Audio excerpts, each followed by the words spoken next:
인사 한번 합시다. 평안하십시오. 당신은 현장 살릴 전도자이십니다. 오늘은 구름 기둥, 불 기둥이라는 제목으로 말씀의 은혜를 함께 나누기를 원합니다.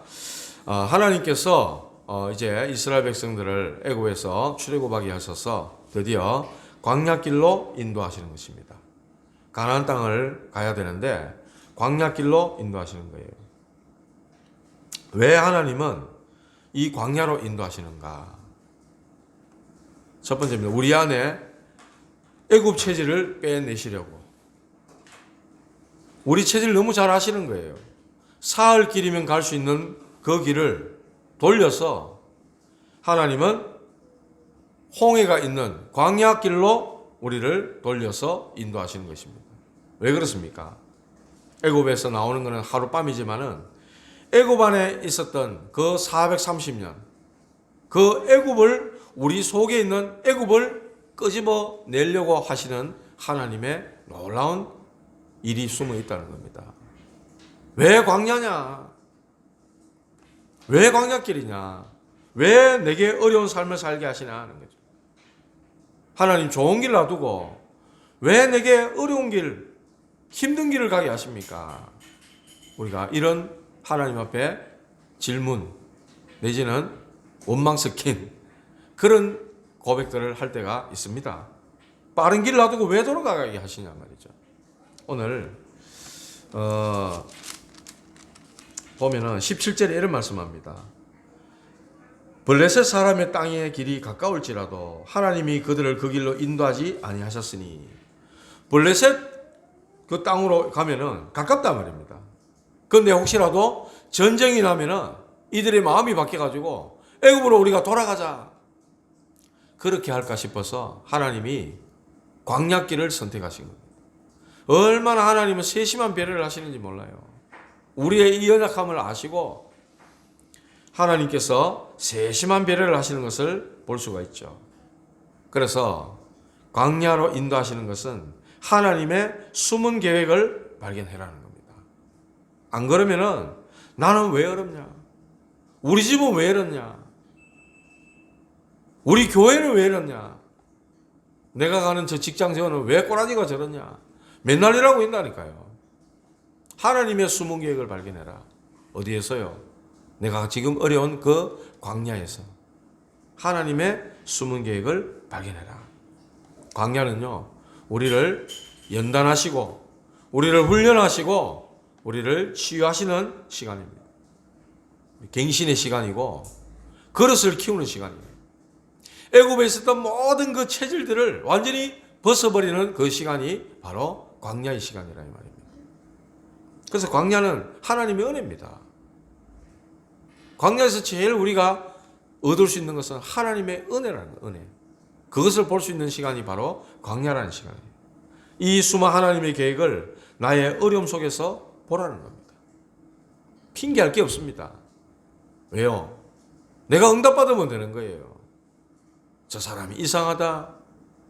교회가 이상하다. 우리 집은 왜 이래 이상하노? 우리 엄마 우리 아버지 왜 이래 이상하노?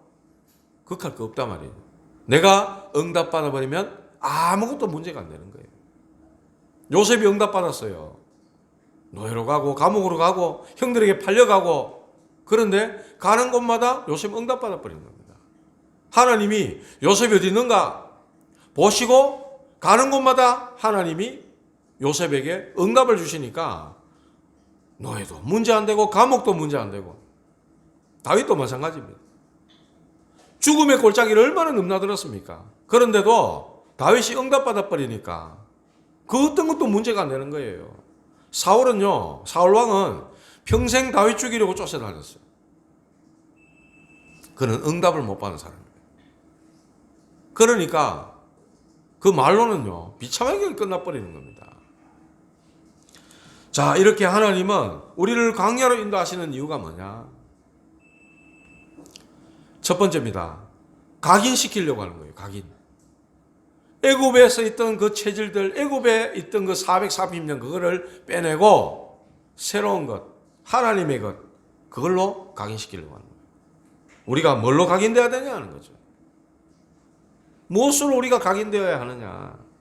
하나님이 애굽에서 행하셨던 것, 하나님이 보이셨던 것을 각인하라 이 말입니다. 그래서 먼저 내게 각인시키라는 겁니다. 오늘 1절부터 쭉 다 읽어야 되는데 1절부터 10절까지 보면은 하나님 뭐라고 말씀하시냐니까 무교절을 지켜라. 무교절을 지키라는 것을 말씀하는 거예요. 특히 3절에 보면요. 모세가 백성에게 이르되 너희는 애굽 곧 종되었던 집에서 나온 그날, 종되었던 집에서 나온 그날을 기념해라. 그렇게 말씀하셨어요.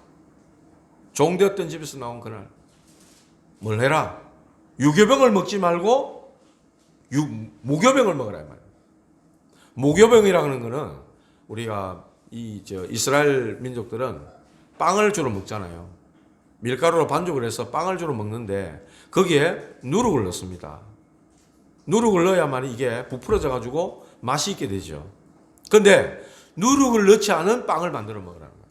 즉 밀가루 반죽해서 그대로 구워서 먹으라는 거예요. 그러면 이 빵은 딱딱하고 아주 맛이 없어요. 먹기도 힘든 그런 빵이라. 그런데 무교병을 만들어서 먹으라는 거예요. 그 말은 바로 애굽에서 당했던 그 고난당한 그 사실을 너희들이 잊지 말라는 거예요. 그것을 잊지 말라. 무교병을 먹으면서 그걸 생각하라는 거예요. 그러면서 하나님 뭐라고 말씀하시냐니까 여호와께서 그 손의 권능으로 너희를 그곳에서 인도해 내셨습니다. 3절 후반부에 그렇게 말씀합니다. 하나님의 그 손의 권능으로 인도하셨다고 말씀하고 있습니다. 이걸로 각인시키라는 거예요. 그리고 6절에 보면 그래 말합니다. 1회 동안 7일 동안 무교병을 먹고 일주일 동안 무교병을 먹으라는 거예요. 그리고 7째 날에는 여호와께 절기를 지켜라. 여호와께 절기를 지켜라. 그 절기가 뭡니까? 바로 유월절을 지켜라. 어린 양을 잡아다가 그 피를 바르고 그 고기를 불에 구워서 먹어라. 온 식구들이 그 어린 양을 잡아다가 불에 구워서 함께 식사를 하는 거예요. 식사하면서 뭐 합니까? 포럼하는 거예요. 유대인들은 지금도 식사 시간을 그렇게 한답니다. 식사 시간에 자녀들에게 포럼을 하는 거죠. 음식을 먹고 나누면서. 하나님의 언약과 그 언약이 성취될 때에 하나님이 행하셨던 것, 하나님이 보이셨던 것을 전달하는 거예요. 그걸 포럼하는 거예요. 후대들에게. 그래서 하나님은 각인시키라는 거예요. 먼저 나에게 각인하라는 겁니다. 나는 왜 이럴까? 내게도 보기 싫은 그런 모습들이 있죠. 저는 저희 아버지, 모르겠습니다. 또 고인이 되신 아버지 또 욕하는 것 같기도 하지만은 우리 아버지 저런 모습 내가 배워야지 닮아야지 이런 걸 별로 못 느꼈어요. 어릴 때부터 제 마음에는 우리 아버지 왜 이럴까? 나는 진짜 아버지처럼 안 해야지. 이런 마음을 제가 어릴 때부터 막 억울해가 막 울고 이럴 때도 아버지처럼 저래 안 해야지. 이런 걸 마음에 정말 많이 새겼거든요.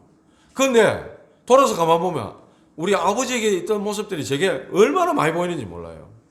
그래서 그 아버지 그 아들 가는 것 같아요. 나도 모르게 원치 않는 아버지에게 싫어하는 모습들이 내게 있더라니까요. 그래서 나는 왜 이럴까? 또 이런 모습들이 보이는 거예요. 딴 거 없습니다.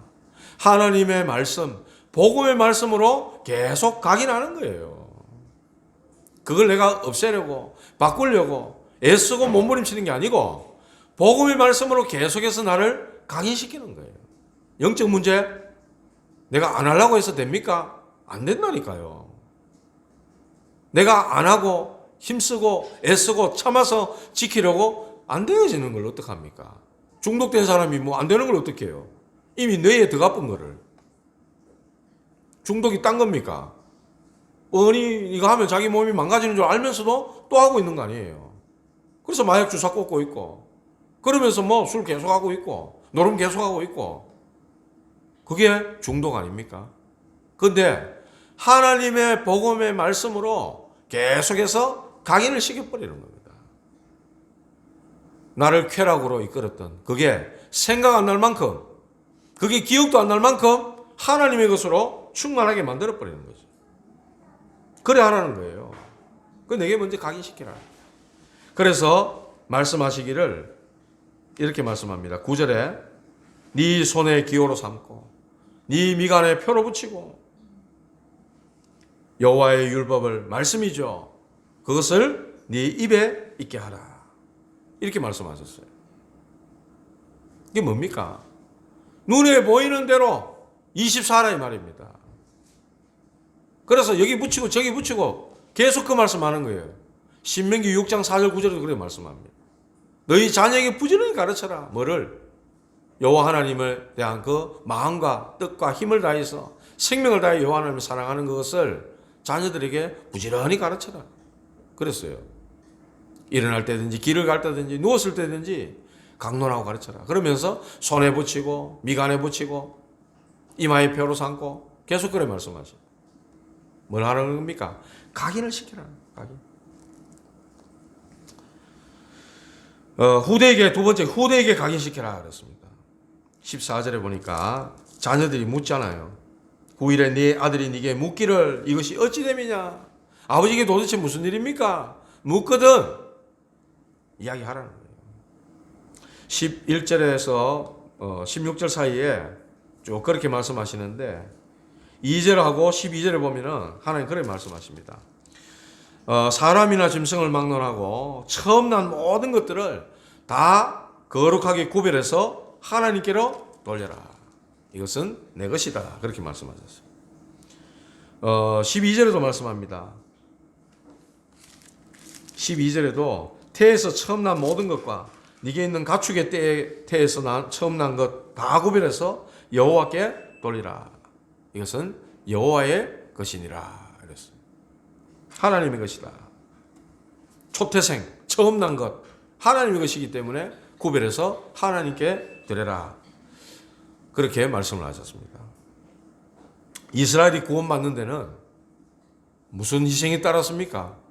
어린 양이 대신 죽는 희생이 따랐단 말이에요.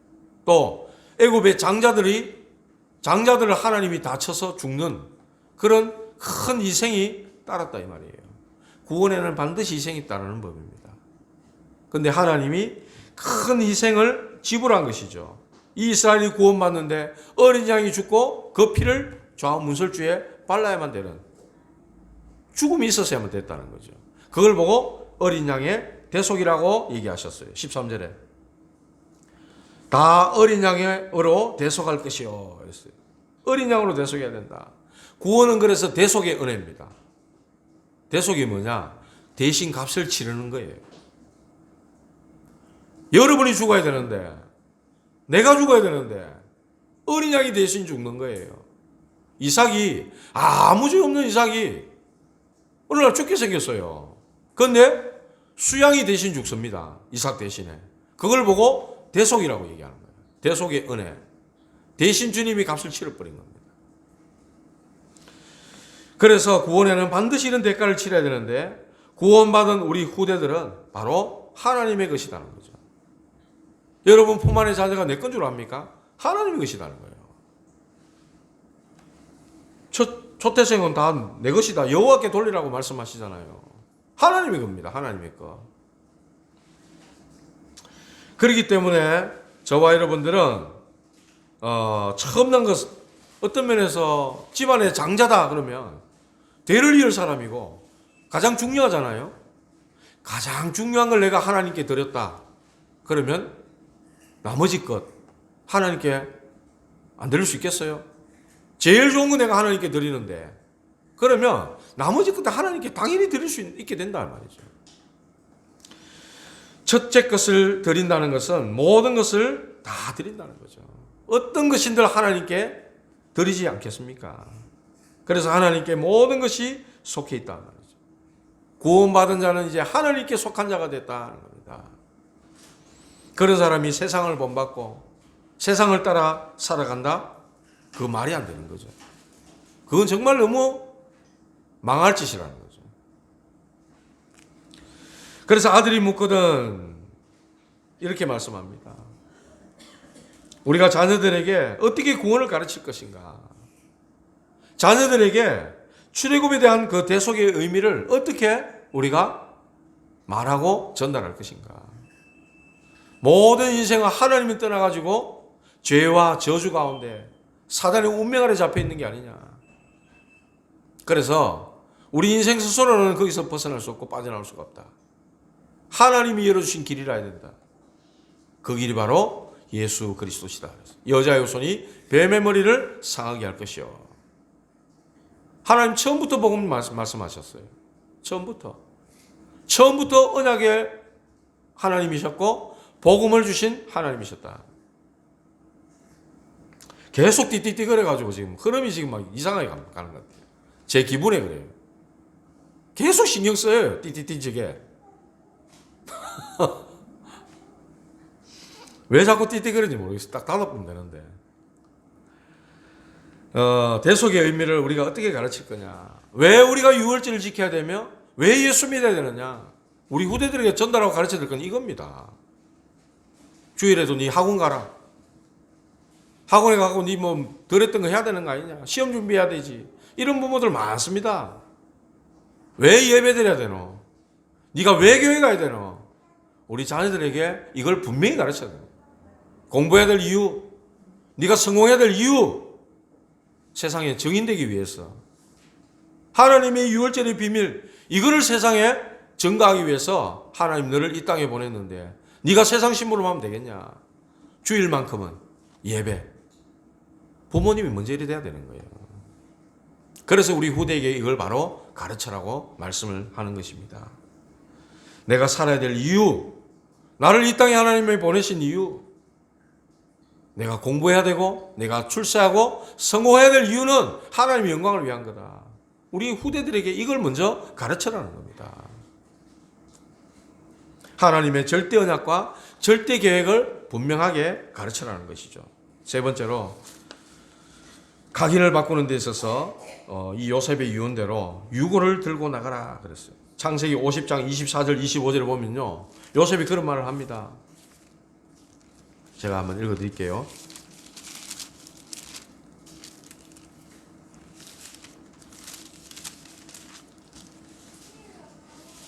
요셉이 그의 형제들에게 이르되 나는 죽을 것이나 하나님이 당신들을 돌보시고 당신들을 이 땅에서 인도하여 내사 아브라함과 이삭과 야곱에게 맹세하신 땅에 이르게 하시리라 하고 요셉이 또 이스라엘 자손에게 맹세시켜 이르기를 하나님이 반드시 당신들을 돌보시리니 당신들은 여기서 내 해골을 메고 올라가겠다 하라 하였더라.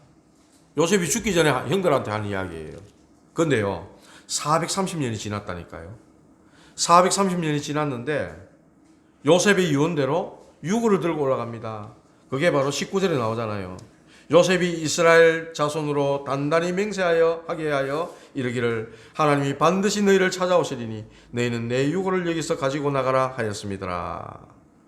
그래가 모세가 요셉의 유고를 가지고 나가는 겁니다.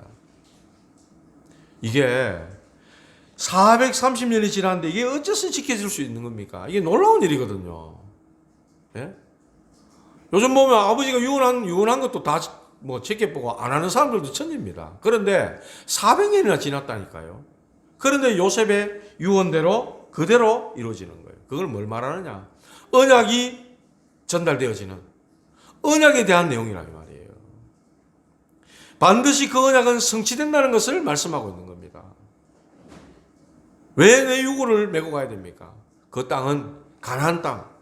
그 땅은 바로 메시아 오실 땅. 우리의 구원자가 오실 땅이기 때문에 내가 거기에 죽어서라도 내 뼈가 거기에 묻히기를 원한다는 거예요. 이런 언약이 전달되어졌다는 거예요. 이거는 놀라운 거죠. 자, 그렇다면은 내 인생 내 겁니까? 내 목숨 내 겁니까? 내 재산 내 겁니까? 내 자식 내 겁니까? 전혀 하나님 거죠. 내 인생을 완전히 탈탈 털어가지고 우리는 다음 세대, 우리 후대에게 이 참된 신앙을 전달하고 간다면은 그거 하나로 우리는 사명 다 하는 거예요. 어떤 면에서. 후대에게 이거 각인시키라는 겁니다. 두 번째입니다. 하나님 우리에게 이 각인을 제대로 올바로 하고 하나님이 행하신 것, 하나님이 보이신 일들을 제대로 각인해라. 그러면 하나님은 그들을 구름기둥, 불기둥으로 인도하신다는 거예요. 자, 구름기둥, 불기둥이 아니고서는 이 광야는 못 지나가는 거예요. 낮에는 장렬하는 태양열, 태양빛이 얼마나 뜨거운지요. 저 사막 같은 지역이란 말이에요. 낮에는 40도 막 오르내리는 그런 뜨거운 태양이 장렬하는 곳입니다. 그러니까 하나님이 어떻게 해요? 구름 기둥으로 서늘하게 그늘이지게 만들어서, 또 그런 나라는 그늘진 데는 그렇게 시원하다네요. 우리나라는 이 뭡니까 이거 뭐 데프리카 하는 별명이 있을 정도로 습도도 높고 막 이런 낮에 여름에 더우면 막 그늘에 가도 더울 때가 있는데, 이런 나라는 그늘에 가면 또 시원하다 그래요. 그러니까 하나님이 낮에는 그 장렬하는 태양빛 아래서 이스라엘을 구름 기둥으로 보호하시고, 밤에는 기온이 급격하게 떨어져서 너무나 춥다 그래요. 그러니까 하나님이 불기둥을 가지고 떳떳하게 만들어 주시는 거예요. 그렇게 인도하신다고 21절 22절에 그렇게 말씀하고 있습니다. 하나님이 이렇게 지키시고 보호하셔가지고 광야에서 안 죽고 건너가도록 하셨다는 겁니다. 저와 여러분들에게 하나님은 지금도 말씀과 성령으로 밤낮 없이 우리를 인도하고 계시는데, 지금 얼마나 말씀이 쏟아집니까? 나를 위한, 우리 교회를 위한, 현장을 위한 말씀들이 막 쏟아지는데 우리가 무관심해서 그렇지. 하나님은 지금도 어김없이 구름기둥, 불기둥으로 우리를 인도하고 계신다는 겁니다. 자, 이 구름기둥, 불기둥은 뭐냐? 첫 번째로 하나님이 함께 하시는 임재의 상징입니다. 임재. 하나님이 이스라엘 백성들, 출애굽한 이스라엘 백성들에게 함께 하신다는 임재하심의 상징이라는 거예요. 하나님이 나와 함께, 하나님이 우리와 함께, 이걸 봐야 되는 거예요. 이걸 모르면은 교회 와도, 교회도 그냥 사람 모임밖에 안 되는 겁니다. 그냥 모여가지고 뭐 세상 얘기하고 뭐 드라마 본 얘기하고 뭐 집에 있었던 이야기나 막 시시콜콜 하고, 그리고 어떠진다? 뭐 하나님 보실 때는 의미 없는 모임이에요. 그냥 사람 모임인 거예요.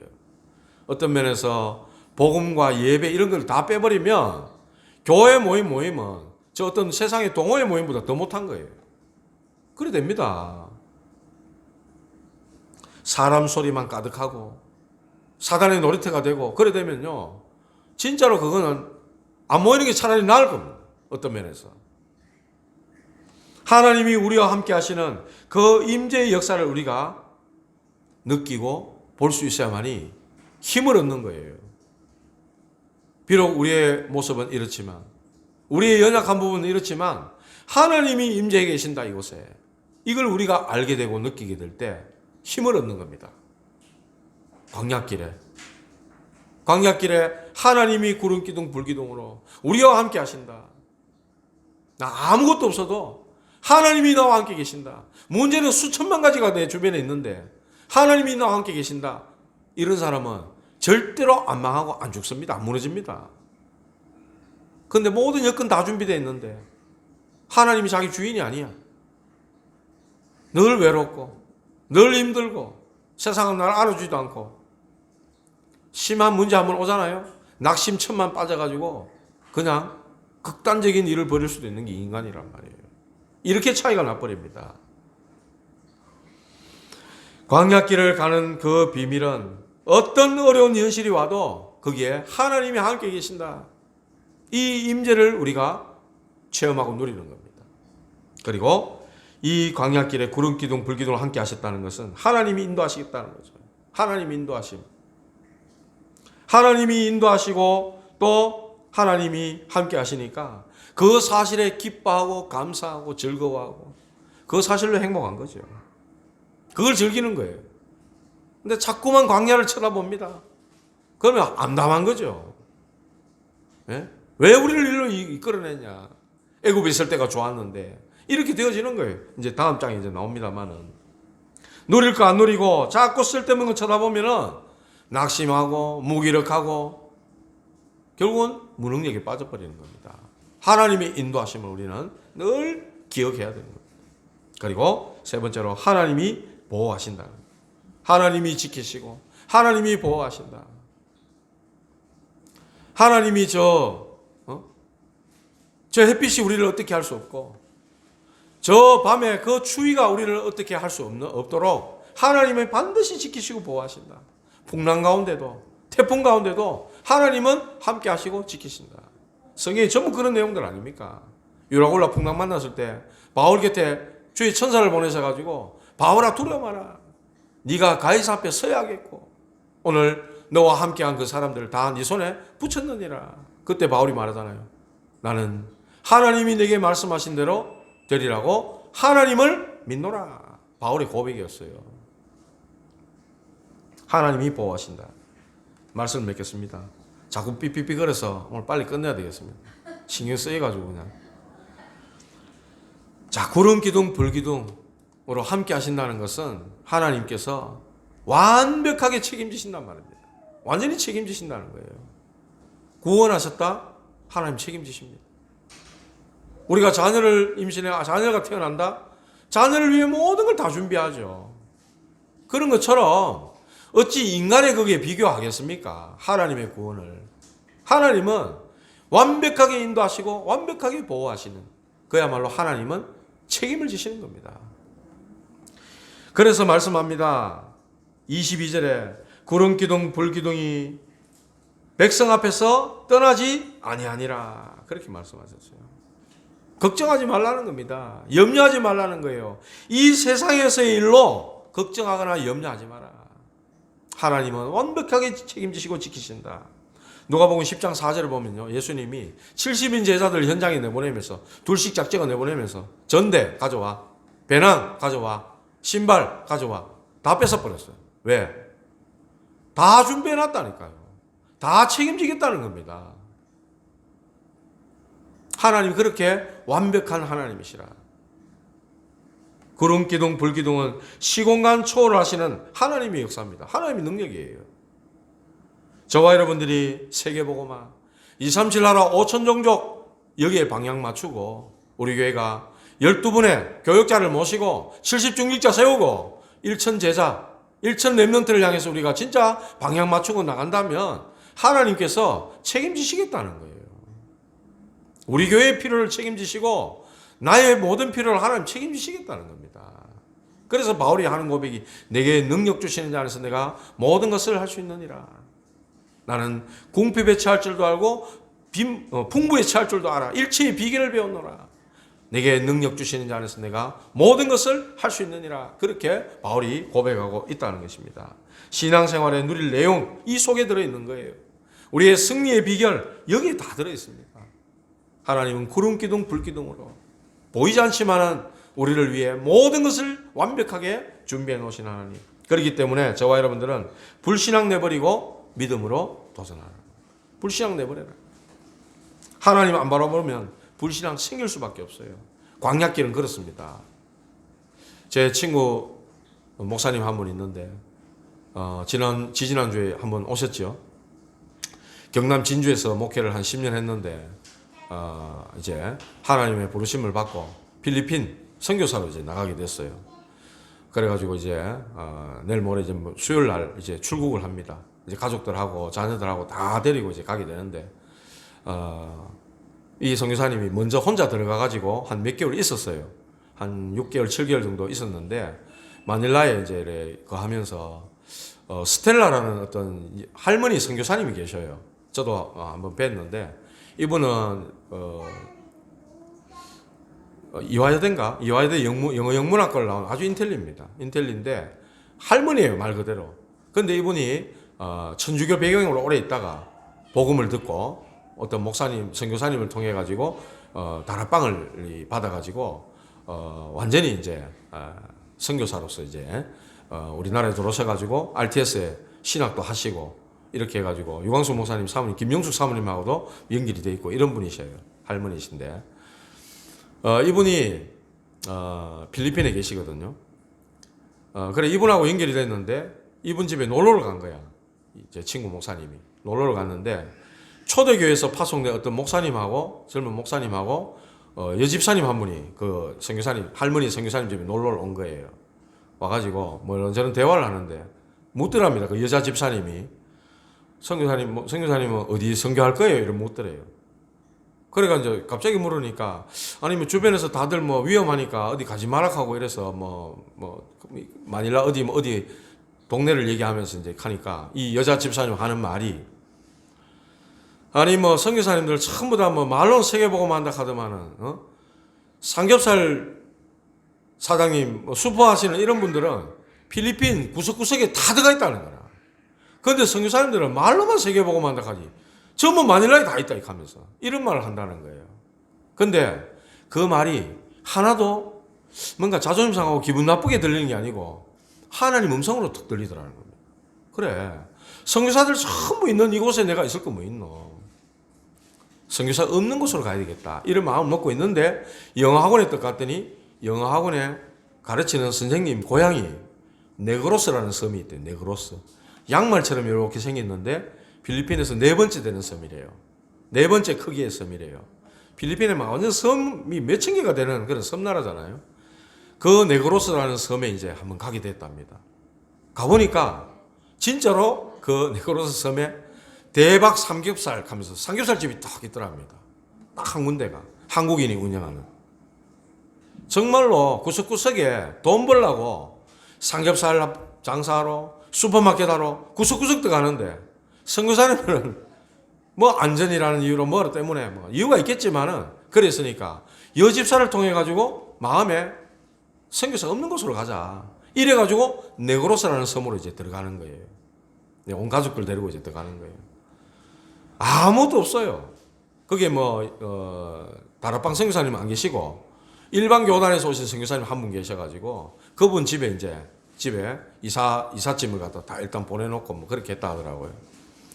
그 마음에 사람도 없지, 언어도 아직 안 되지, 배워보면서 이제 적응해야 될 입장이고 집도 없지, 차도 없지, 아무것도 없는 가운데 이제 가야 되는 거예요. 제가 이 말씀 쭉 준비하면서 그 선교사님 너무 생각나는 거라. 완전 광야 같은 곳 아닙니까? 그런데 하나님은요, 거기에 구름 기둥, 불 기둥으로 반드시 인도하신다. 지금까지 목회를 인도하셨던 하나님은 선교지에서도 반드시 책임지실 거다. 그런 마음이 드는 거예요. 그래가지고 전화해가지고 말씀 준비하면서 선교사님 생각나가지고 내가 전화했다. 하나님 반드시 책임지시고 인도하실 거다. 걱정하지 말고 가시면은 하나님의 손길이 분명히 있을 거다. 여러분들도 마찬가지입니다. 여러분들 속에 광야 같은 어려움이 있고 힘든 일이 있다 할지라도 하나님이 부르셨고 하나님이 보내신 것이 맞다면 거기에는 반드시 하나님의 계획을 이룰 분명한 하나님의 뜻이 있는 그런 여정이 되는 것입니다. 여러분들 그래서 불신앙하거나 또 염려 가운데 빠지지 말고 반드시 하나님이 책임지시고 인도하실 것이기 때문에 우리는 믿음 가지고 가라는 거예요. 하나님께서 반드시 하나님과 방향 맞춰서 가게 된다면 거기에 준비해 놓으신 응답들, 준비해 놓으신 사람들, 렘넌트들 분명히 있을 거다. 그런 약속의 말씀을 굳게 붙잡고 저와 여러분들 우리 이 교회에서 들어가기 위해서 함께 가게 됐는데 이게 우연이겠습니까? 하나님의 계획 속에 이루어진 일이란 말이죠. 이 말씀은 오늘 저에게도 적용되고 여러분에게도 다 적용돼야 돼요. 광야 같은 길을 우리가 가지만 하나님 그 속에 반드시 구름 기둥 불 기둥으로 역사하셔서 하나님의 뜻을 이루게 되어 있다. 하나님의 뜻은 가나안 땅 가는 겁니다. 가나안 정복이에요. 세계 복음하란 말이에요. 그 일에 저와 여러분들을 들어 쓰시기를 하나님은 원하신다는 것입니다. 그래서 우리의 각인을 하나님의 것으로 각인시키고 우리 걸 가지고 우리 후대들에게 각인시키면 안 됩니다. 하나님의 것으로 각인시키고 우리 또한 하나님이 행하시고 하나님이 보이셨던 역사들로 각인되어져 가지고 정말로 이 구름 기둥 불 기둥 속에 역사하시는 그 하나님의 임재를 날마다 체험하시고 그 속에서 힘을 얻고 현장마다 승리하는 그리스도의 깃발을 꽂는 저와 여러분들 되시기를 주님의 이름으로 축복합니다. 하나님 아버지 감사합니다. 오늘 주신 말씀과 같이 광야길 같은 이 여정에 하나님의 것으로 각인을 시키고 구름 기둥 불 기둥으로 우리를 완벽하게 책임지시는 하나님의 역사를 우리가 믿음으로 받아 도전하는 우리 모든 성도들 될 수 있도록 인도하여 주옵소서. 우리의 마음과 생각 가운데 주의 말씀으로 깊이 각인되어져서 하나님의 그 놀라운 생명의 역사가 우리 모든 성도들을 통해 현장마다 일어나는 귀중한 축복으로 하나님이 역사하여 주시옵소서. 예수 그리스도 이름으로 기도하옵나이다. 아멘.